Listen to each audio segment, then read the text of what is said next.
Hi, if you find your dryer's not getting the washing as dry as usual and some of the items are still very wet, then one reason could be the belt has snapped. The drum might be going round but you won't be able to see it. You'll still hear the noise of the motor and think it's okay. In this video I'll be replacing the belt on a Zanussi TC7103W condenser dryer, but probably not by the method suggested in the manufacturer's manual. Before you do any work on this appliance, first remove the power plug from the main supply.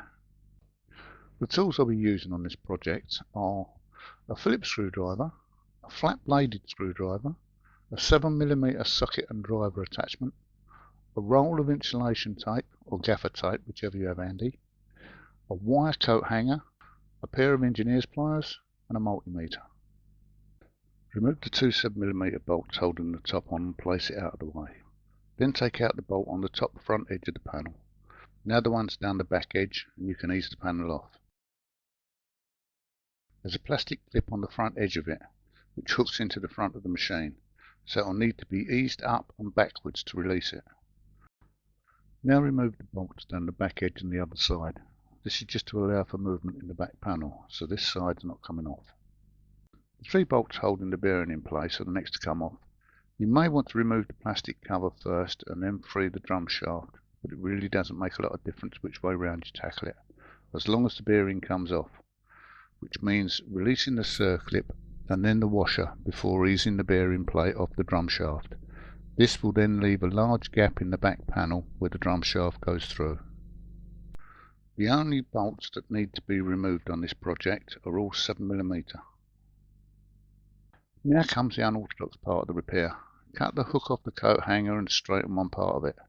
Then with your pliers bend a small section and insert this part into the opening so it goes up between the drum and the panel.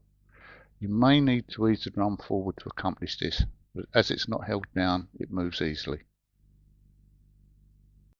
However, there is one bolt which at this point can't be accessed. It prevents you from bending the rear panel down far enough to just fit the belt directly onto the drum. And to get to this bolt, you'd need to remove all 18 bolts and 5 clips holding the heater cover and guard on. This bolt sits just under the heater, so unless you want to go down that road, this is the easiest method I've found to do the job. Now feed the belt into the hook on the wire and pull it back down through the hole. Once it clears the hole, loop it around the drum shaft and feed it back into the cabinet.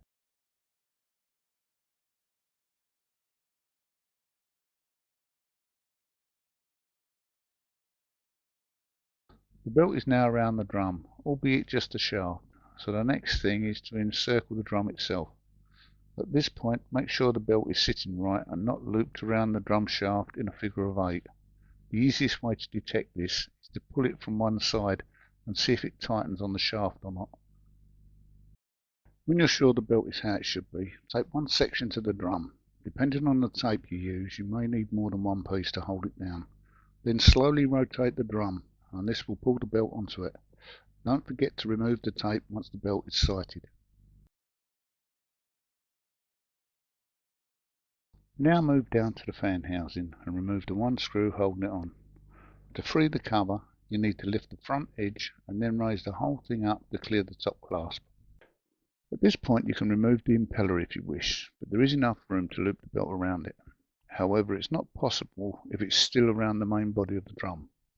So slide it to the back of the machine and let it rest on the lip between the drum and the back panel. This will now allow you to hook it over the impeller and feed it towards the section of the motor shaft where it needs to be. Be careful at this point when fitting the belt over the impeller that you don't damage it, because they can be easily distorted.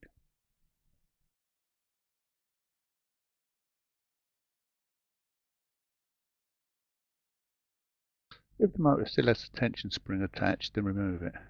You can then fold the motor back as far as it will go, allowing you to sight the belt in the grooves on the shaft.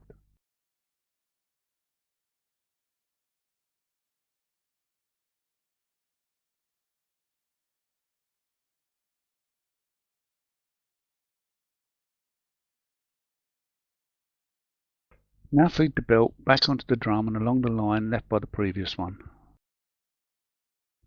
There should be an obvious mark encircling the drum. If not, then you may have to line the belt up with the tension pulley yourself. Fold the motor back to put tension on the belt and refit the spring. Then give the drum a few turns just to ensure the belt's lined up okay and doesn't come off the tension pulley. When you're happy the belt's in the correct position, you can refit the impeller cover. First hook the top on and then attach the lower section to the bottom of the casing, which sounds far easier than it actually is. When you finally get it in place, don't forget to replace the one screw that holds it together. Refit all the bolts down the right hand side of the back panel. Then replace the bearing assembly and fit the bolts either side of that. The top bolt holds the cover on, so don't replace that one just yet.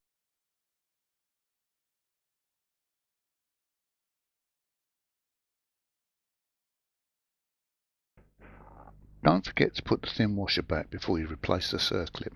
It's easily done if you're not concentrating. Now the dust cover goes over the bearing. Be sure to replace this because it's also a safety feature to prevent anything getting caught in the shaft as it turns. This leaves just the front panel which has to sit over these lugs, and as shown at the beginning of this video, it slots into the front of the cabinet by the lip on the front edge. Don't forget to replace the one bolt on the top edge, because this holds the front of the panel to the frame. Only the top cover to bolt back on and the machine's ready to go. But before you plug it in, just do a quick earth continuity test. Although you may not have knowingly touched any wires, it's a good policy to test the earth on any appliance you've worked on. So set your meter to the 200 ohm scale and place one probe on the earth terminal on the mains plug and the other terminal on any exposed metallic section of the cabinet. An ideal reading would be about 0.5 ohms, but as long as you get a reading, it should be okay. On behalf of Selfix UK, we'd like to thank you for watching this video and hope you found it useful. Goodbye.